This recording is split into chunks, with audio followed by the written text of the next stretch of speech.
Hey everybody, welcome back to Gideon Stuff. Welcome to another discussion video. I'm really excited about this one. You already know what the topic is because you've seen the thumbnail and the title. Today we're talking about everything I love about EDC, the community, the gear, all of it. This is everything I love. There's a couple of reasons why I want to make this video. Number one, because it just seems like a fun topic for video. But number two, because I've made some videos recently, and I have some more videos planned that are a little bit critical of certain aspects of the EDC community, and so I wanted something to kind of balance it out, because every time I make a video where I'm highlighting something that I see as an issue, I always get, well, not always, but sometimes I'll get comments where people are like, well, if you don't like it, just leave, or, well, if you don't like it, you know, you don't have to be here, stop making videos, stuff like that. And I think these people miss the point. 99% of every video I make are videos based on my enjoyment of this hobby. Every single review I make, pretty much every single short I make, most of my discussion videos, they're all based on the fact that I love knives and flashlights and just all kinds of EDC gear. So, you know, not valid for that complaint. But the other thing I want to highlight too is that I make videos talking about things that I see to be issues because I like this community so much, because I have so much, I guess, on the line with EDC gear and stuff, and because I'm so enthusiastic about this, you know, talking about problems that I see is me expressing how much I care through constructive criticism. But today we're going to be all sunshine and daisies. We're going to talk about everything I love about EDC. And let's start with just knives in general. Most of my channel is knives, right? I do flashlight reviews. I've done some pin reviews. I review other gear now and then, but the bulk of what I review is knives. And I do like knives more than I like pins, more than I like flashlights and things like that. I think knives are really, really cool. I think knives are neat as works of art. I think they're neat from a mechanical standpoint. They just fascinate me as an object, whether it's, you know, a traditional knife like this Rosecraft right here. There's a lot that I love about this knife. I love the walk and talk. That's, you know, it's kind of auditory and, you know, tactile, you know, like that just kind of, the fidgetiness of that, scratches, a bunch of itches. I love the fit and finish. I think this is a beautiful tool. I like how shiny all the metal bits are. This dyed bone inlay, I think, looks absolutely gorgeous. I think the design itself just comes together really, really well. I think there's a lot of really clean lines here. You know, I love the straight back all the way across, and then this dramatic swedge there on the blade. I think this looks very, very cool. And it's a good tool. This is a 14C 28N blade. I like that steel a lot. I enjoy using that steel. It's a steel that I know very, very well, and I enjoy having that knowledge about that steel, you know, knowing what to expect when I'm using it, and being able to tell when 14C is performing it the way it should or when it's not. The fit and finish on this is excellent. I love seeing a company do something well. I like being able to hold a tool and say, yeah, someone cared enough to make sure this product was correct. I think that's a lot of fun. Of course, I like the, you know, using my knives as well. I like cutting things, whether I'm on a camping trip or I'm at work or I'm just around the house. I'm filming a video or I'm doing my review cutting. I like doing stuff like that.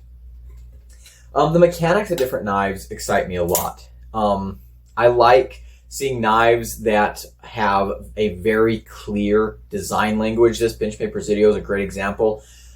A lot of care was taken in the ergonomics on this knife. This thing feels so good in hand. The blade is lined up exactly where you need it to be for every single cut.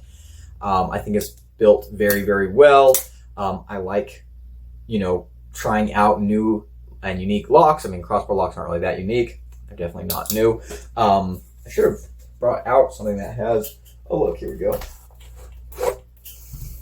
I like the mechanical ingenuity behind unique locking mechanisms. I like figuring out how they work. I like it when they're fun to manipulate, like this scorpion lock absolutely is. I also like it sometimes when there's a little bit of I guess, what was the word I'm looking for? Skill barrier that you need to overcome to be good with it. Like this shark lock, when I first got this, I was not as good with it as I am now. I couldn't really flick it open one-handed. I couldn't really close it one-handed. I couldn't reverse flick it. I missed the reverse flick right there. There we go. But because I've used this knife so much, I've gotten used to it. It's kind of become second nature. I like that. I like seeing ingenuity. I like people taking something as simple as a knife, which is a very simple tool. It's a very simple concept, you know, metal object that cuts things. I like seeing people take this simple concept and build upon it. And sometimes I enjoy seeing people overcomplicate it, right? Make it as fantastical and wild as possible. I love seeing that. And to me, there's a lot of artistry in making something mundane into something extraordinary. I think that's really, really cool. Is it always practical? No, but I don't think everything has to be practical. I think some things can just exist for the sake of existing. And that makes me laugh too. That makes me smile. That makes me happy as well when something exists without a point, really. When something happens just because, you know, I think so much of the way we structure our lives nowadays are too utilitarian in some sense. You know, I'm someone that really struggles with the accepting.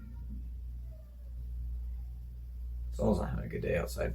I'm someone that struggles with accepting the, you know, 9-to-5 office grind, you know, every single day type of lifestyle. I feel like that's just crushing. And so I really enjoy spontaneity. I really enjoy doing things not because there's necessarily an end goal, not because, you know, oh, I'm going to fill out the spreadsheet so that my boss is happy, so I can maybe get promoted, maybe make a little bit of money, and then I'll be able to buy a boat when I'm 75 years old. You know, that kind of linear progression of events I find to be a little bit stagnant. And so I enjoy sometimes seeing things that exist, not because they have to, not because they need to, not because someone made them to do a very specific purpose, but just because someone thought they could, and so they did. And I think pocket knives are a great example of that. They are such mundane tools, and they can be so utilitarian and so practical that it's fun to see one that exists just to be audacious. I find that to be very, very fun. Now, I also love practicality. I love using my knives. I love a really well-made knife that works hard. I love using my knives. I like taking a knife to work and cutting through cardboard. I like taking knives with me on a camping trip and doing food prep around the fire, building shelters, building fires, doing bushcraft. When I was cowboying out in the mountains, I absolutely loved seeing just how much abuse I could put my knives through in a single day. That brings me a lot of joy because I think there's another type of, you know, excellence that can be achieved when something is so finely designed for its purpose. I know I was just talking about how utilitarianism can be a little bit boring, but it's also necessary, and I can appreciate good utilitarianism. And a knife that is just a really, really good knife and does its job exceptionally well brings me a lot of joy. A lot of joy. Using my tools makes me very, very happy, especially when they're just excellent at their job. Now, I also like using tools that are bad because sometimes it's funny just to see how spectacularly someone can fail at something. You know, there's a certain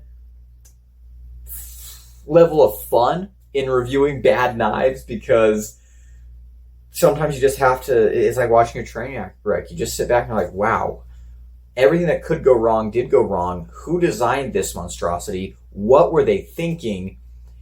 That can be a lot of fun as well. I do enjoy the material side of knives. I enjoy the nerdy type of metallurgy side of things. I enjoy hearing specs. I enjoy, hearing people talk about, oh, well, this lock was tested in these different ways, and oh, well, this steel, if you heat treat it to this hardness, it can maintain this level of toughness, and blah, blah, blah. And even though I'm not an expert in all that kind of stuff, I like to hear about those kinds of things. I'll sit down and watch videos of people talking about metallurgy, or I'll read online about, how to austenize different steels and the different processes that give steels their unique characteristics, what kind of carbides you can form with certain protocols. I find that stuff to be kind of interesting. And again, I'm not an expert on any of that, but I do find it to be interesting. And I do like, when a knife is released, I am someone that does get curious about, like, okay, so what blade steel did they decide to use on this? Oh, someone made a competition chopper and they chose S110V for the steel? What? Why? Who would do that? I don't think that's ever happened. If that has, that'd be really, really fun. But, I do enjoy specs. I enjoy breakdowns of, the different capabilities and material science behind different knives. I think that's a lot of fun. And speaking of materials, again, this is a place where I like to blend use with my love of materials. I don't do this so much anymore, but back again when I was cowboying, I got to the point where I could really, really tell if his knife was performing the way it should or if it wasn't, because I was using my knives so extensively every single day and so hard. I could tell if I had two knives of the same steel, within a week of carrying either of them, I could tell if one of them was heat treated better than the other. I became very familiar with how certain steels should perform, how certain geometry should be expected to perform. And I found that to be very, very satisfying. I find sharpening to be really, really fun. In fact, I'm going to sharpen my Kershaw Bel Air right after I finish recording this. That's something that I think is a fun skill. It's something that brings me a lot of satisfaction, taking a dull piece of metal and making it super sharp, making it cut better than it did before I put my own angle on there. That's super satisfying to me, being able to, I guess, have the knowledge of how to sharpen and what I want to attain with my edge is very, very satisfying to me. And I enjoy all of that a whole bunch. Also on materials, I do enjoy the different kinds of materials that we see being used on knives. I get excited when I see new materials, or even just different treatments of materials. Right now, there's a lot of crazy types of micarta colors flying around, and I haven't handled any of them, but I think a lot of them look pretty cool, and I'd love to get my hands on some of them. I love, making sure that my collection has, representatives that are, steel frame locks and titanium frame locks. Gotta have a knife that's got some fat carbon on it, right? Here's custom G10 scales, stuff like that does bring me a whole lot of joy. And I think that's kind of the collector brain in me talking. I do love knife design. I touched on this a little bit before, but I do think that knives can be very, very beautiful. I also like when knives are a little bit nerdy, and this is something I include in knife design. Knife names. This is the CGRB Shale. You guys know that my degree is geology. I have a geology degree, and I like knives that are named after rocks. I like mixing my little hobbies. I find that to be fun. But I do think that knives can be works of art. I love seeing makers who have a very distinctive style that they bring to the market. I love collecting weird knives that are just oddballs. maybe ugly ducklings, but I get a whole lot of enjoyment out of having them. This one in particular is incredibly hideous, but it's very, very fun. Knives bring me a whole lot of joy, and I do like collecting knives. I find them to be just fascinating objects. They tickle my brain in a lot of ways. I like holding knives. I like playing with knives, you know. A knife that has a good action is extremely satisfying. I like fidgeting with my knives. I like the sound.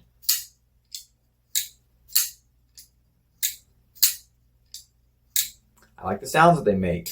I like learning how to do little tricks with them, like, you know, flicking this blade off the fuller. That's fun. I like experimenting with different blade shapes. I like the aesthetics, the sounds, ingenuity of locking mechanisms, the science behind blade steels, the performance aspect when it comes down to geometry and what have you. All of those physical elements of a knife make me so happy. And I also see knives as an artistic expression. Whether it's someone who has a background in bushcraft and they want to design the best bushcrafting knife that they can possibly design, or if it's someone who just has a crazy, wild idea that they just want to make a reality. I respect both of those viewpoints, and they bring me a lot of joy in different ways and at different times. The other thing that I really, really enjoy about EDC is content creation. Shocker. I love making videos, and I think that there's a lot of fun video opportunities to be made in this, you know, the EDC space. I've made a wide variety of different videos on this channel. Some of them related to EDC, some of them not. But even within the EDC videos, I have made sketches, reviews, discussions like this one, list videos, ranking videos, testing videos, challenge videos, all kinds of different genres of content that I think is just so fun. And I have so many ideas when it comes to videos for the channel. And of course, not all of them I can make a reality at once. You guys should see, I have lists.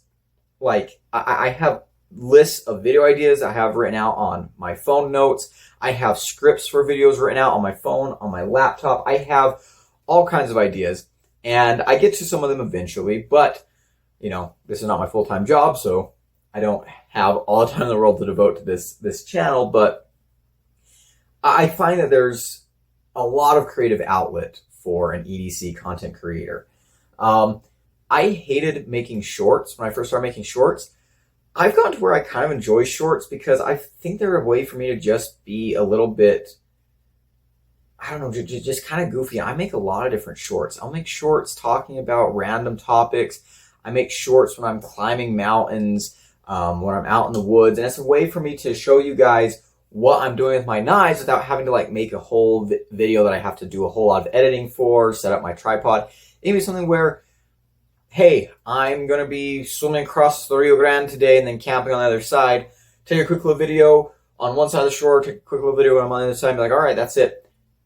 You know, and we're good. I like making content, and I think it's very, very fun. And I enjoy consuming a lot of EDC content. Sometimes I don't consume as much as I used to be completely honest. I do have a lot of complaints about where EDC content creation is nowadays, because I do think a lot of it is not that creative, unfortunately. But there are some creators out there that I just really, really respect. People like Cedric and Ada. Pete over there does a great job. His channel is so good. So good. People like Nick Shabazz. He doesn't upload that much anymore, but I watch every single upload when he does upload, because I think he's someone that, he's a pioneer in this area, and I think his videos have a certain quality about them that just feels comforting, and he's someone that has kind of, again, not only pioneered a particular type of content on YouTube, but mastered that content. I really, really like a lot of his stuff. And there's other creators that I watch. Scab from Choir Boys Cutlery.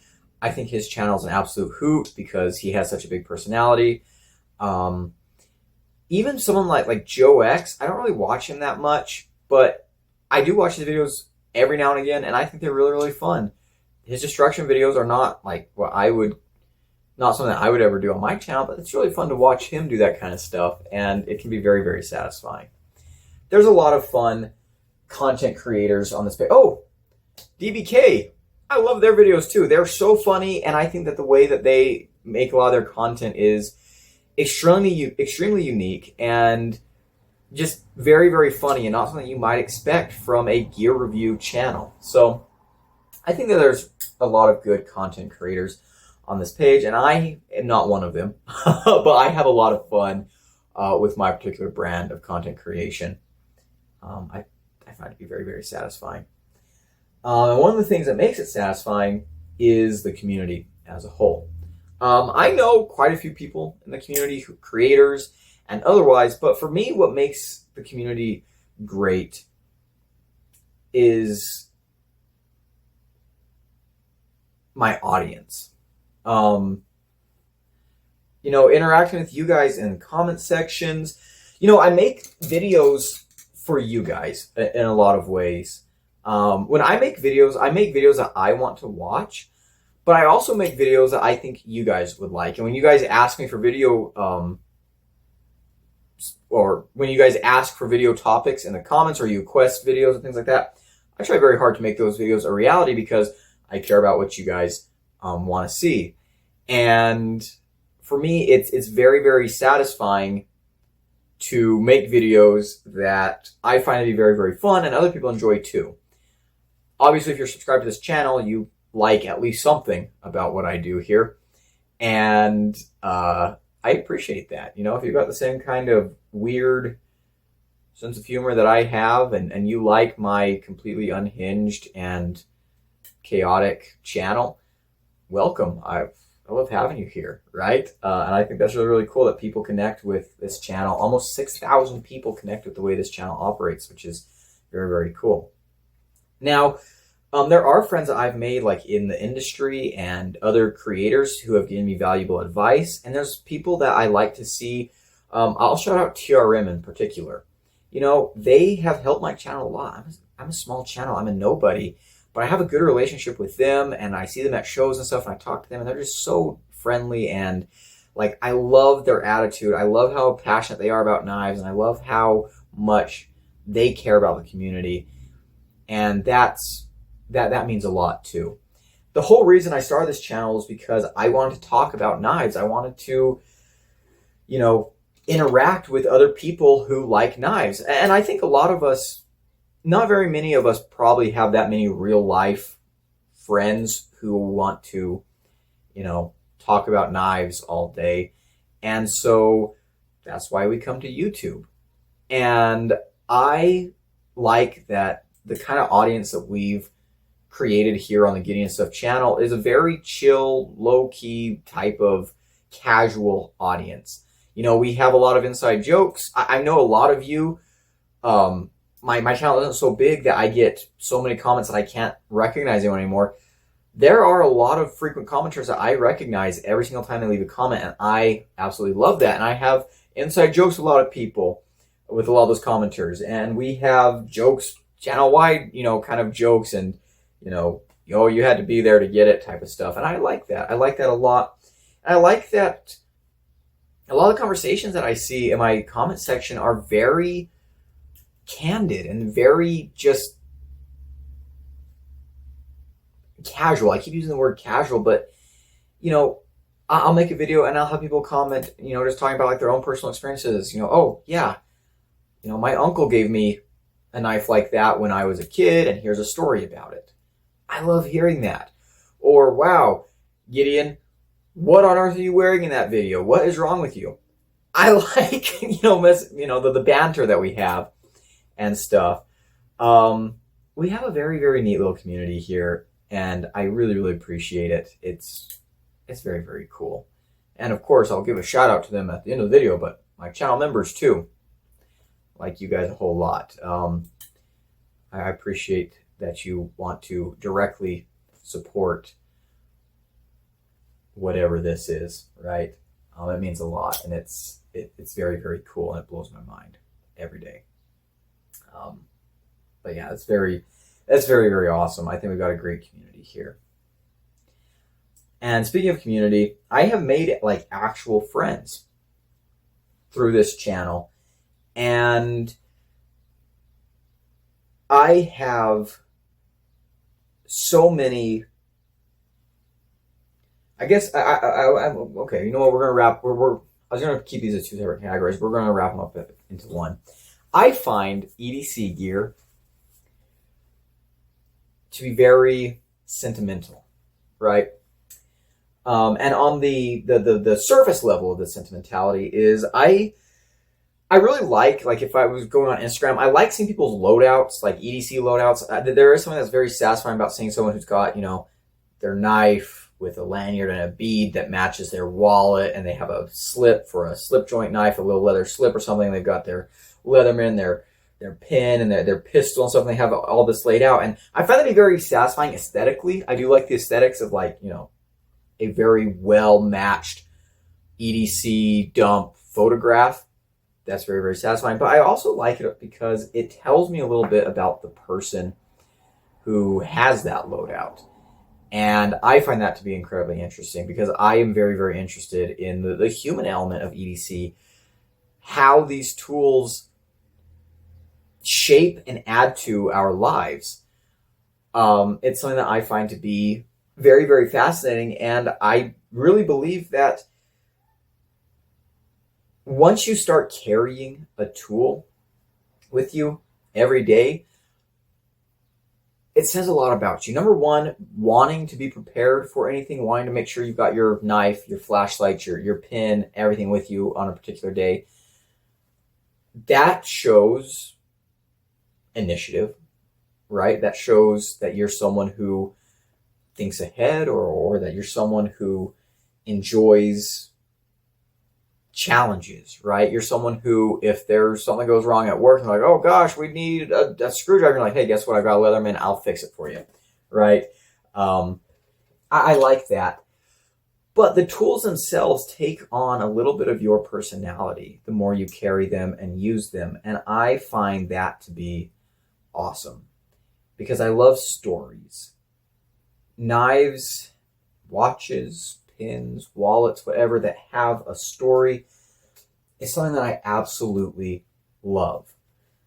My Olight Arcfeld, I've owned other flashlights over the years, but this is the one that is my EDC. I carry this exact flashlight every day, unless I have another flashlight in for review, and then I'll swap it out. But this is my go-to flashlight. You can see it has all kinds of wear marks and damage on it because I have had this flashlight literally everywhere. Everywhere. This light has gone everywhere I've gone. And I've had this down in the bottom of mines. I've had this on top of mountains. I love this light, and it has so much of me and my adventures literally imprinted on it, scarred into it. And I think that's a wonderful, wonderful thing. It makes me proud. It makes me happy to see how my life is being reflected in this tool. And again, I rotate through my EDC knives quite a bit more than some of my other gear, but I have a lot of knives that I have a lot of really, really special value tied up in, a lot of special stories. And I talked about this a lot in my We Lost the Plot with EDC video, which I recommend you check out. I'm going to go over it briefly right here.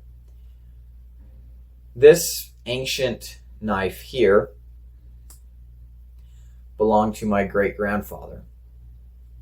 You can see the blade has been sharpened many, many times. It's rusty. It's kind of fallen apart. One of the blades is broke out. The other one, this blade's really sharpened away to basically nothing.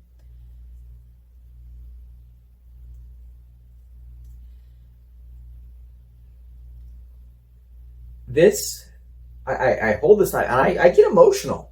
I'm emotional holding this knife right now.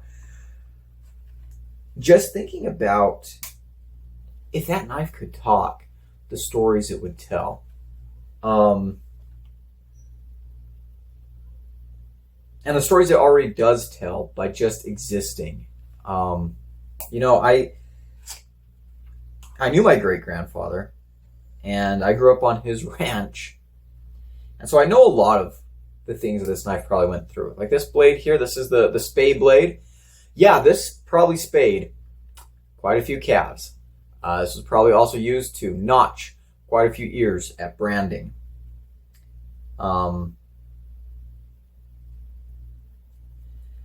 I already know this knife probably. So I probably gutted a lot of fish, cut a lot of hay string. But this knife was in his pocket every day for a period of time. This was not his only pocket knife ever, of course, but this was in his pocket every day for years and years and years. How did this blade break off? I don't know. He's probably prying something or using it as a screwdriver or something. Why? I don't know. Maybe he found himself in a sticky situation and just couldn't, had no other tools, and that was all he had to use. I don't know. I am fascinated by the past, and a lot of you know this from, I made documentaries on this channel before talking about archaeology, paleontology, geology. I'm actually going to be, I guess I'll announce this now. I have created a second channel for my adventure documentaries to go to. We've got a few that are ready to go up. I'm working on finishing the one that I want to be the first one released. It's a very, very long video, but it's a very good video, I think. And when that channel does officially launch, I will let you guys know. And those of you that are interested in my documentaries and stuff can go over there. But I'm fascinated by the past. And I love talking to people who study relics and learning about everything that they know when it comes to interpreting the past from artifacts. And I really, really love the idea that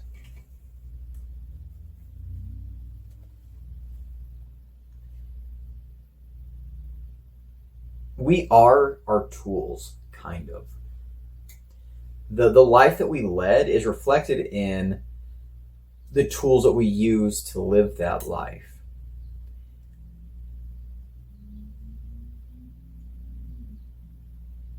You know, the Clovis culture, this is a group of Paleo-Indians that lived about 13,000 years ago, maybe 16,000 years according to some sites.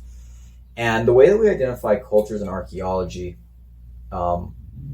isn't necessarily the same term that it is not the same usage of culture that we think about when we say the word nowadays, where someone's culture is their heritage. It's like, you know, what part of the world are you from? Their food, language, music, stories, religion, mythology, that kind of stuff. When we're looking at paleo-indigenous cultures, or paleo cultures in general, where we don't have a writing system or we don't really have any record of their political, societal, or religious structure or beliefs, we categorize their existence based on their tools. We create a tool culture, a material culture. And so with the Clovis culture, they made a very specific type of spear point called a Clovis point. So when we find sites, we find a mammoth kill site, or we find a weapons cache, we find, you know, other archaeological sites, a cave dwelling or something like that. If we find Clovis points, we know, oh, this was a Clovis culture site. And I love the stories that people tell about these artifacts.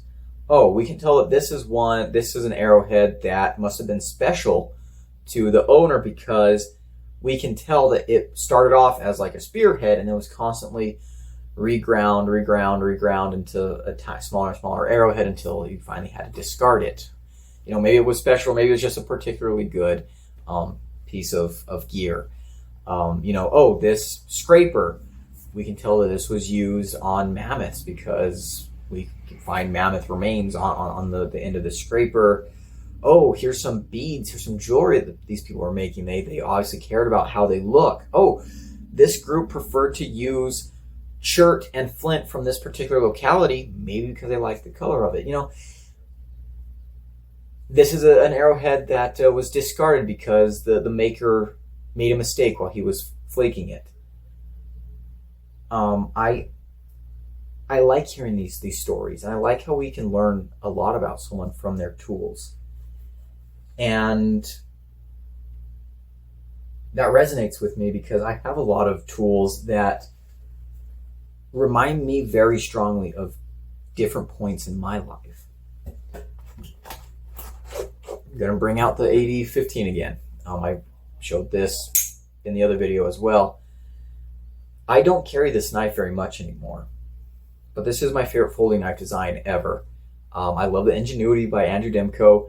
I think he's a master of what he does. I think it's a good looking knife. I think this is beautiful. I love drop point blades. I think the swedging is really, really cool. I like how everything kind of melds in together. I do like the see-through on the back strap. I think this is a great knife. It's a great performer. The S35 yen steel here works very well. It's my favorite steel, actually. The ergos are excellent. The lock is unique and smart. But this knife reminds me of when I used to cowboy. And when carrying a knife like this made a lot of sense while I was in the logwoods, in the irrigation ditch, at the stockyards, and all around the ranch, in the barns, out in the mountains. This knife has a lot of memories.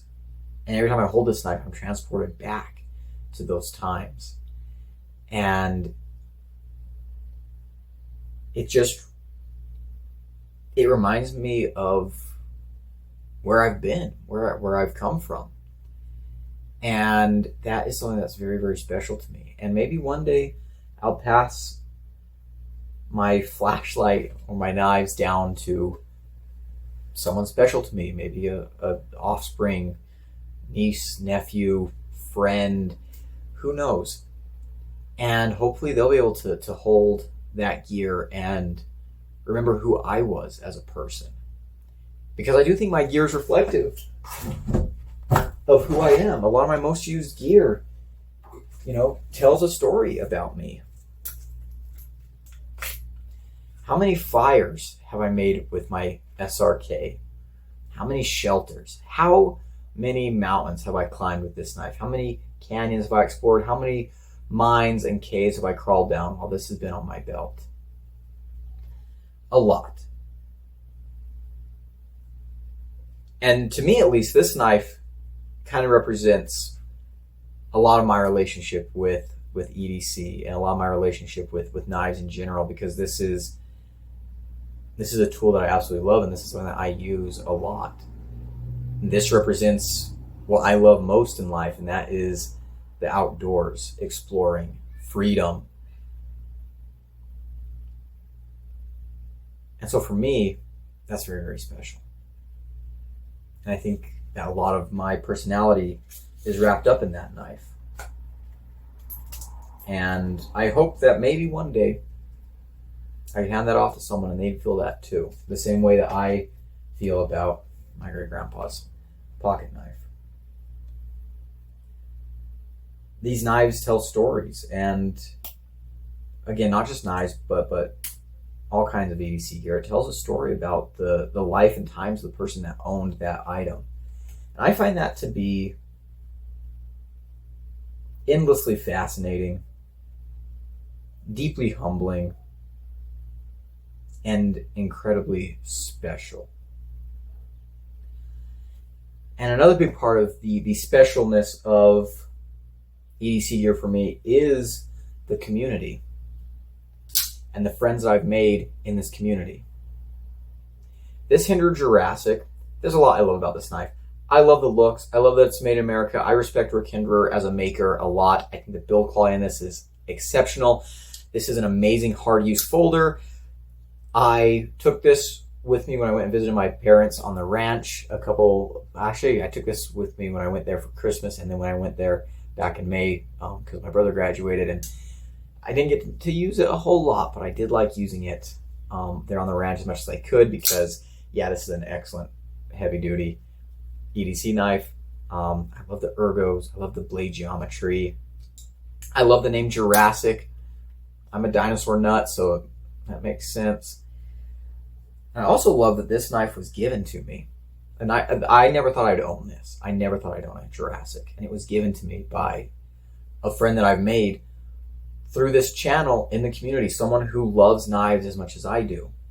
And that is so special to me. So special to me.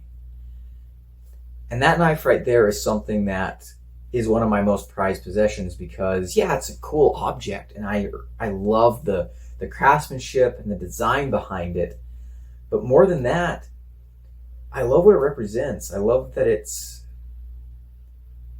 a testament of a friendship, a testament of the fact that I started this channel during COVID because I didn't really know what else to do, and it has touched the lives of a lot of people, and a lot of people appreciate what I do, and that means a lot to me. It really does. I'm never, well, never say never, but I have no plans of like shutting down this channel anytime soon. I don't do this for money. I don't hardly make any. I don't do this for free stuff. I don't do this for any reason other than I just enjoy it. And it means a lot to me. And it always will. It always will. And I hope that you guys can tell that. And, you know, I do have some flashlights coming in for review here pretty soon from a couple different places. I think I've got some knives coming in from a company that reached out a little bit ago, so we'll see about that. I've got tons of cool knives I'm still working on reviewing. And we're going to keep doing it, guys. You know, we're going to keep doing everything from cheapo to premium, from practical to outrageous, because I love them all. I love them all, and they all bring me so much joy in so many different ways. It's just special to me. I really, really enjoy this community. I enjoy this hobby, and yeah, I'm not going anywhere. So there we go.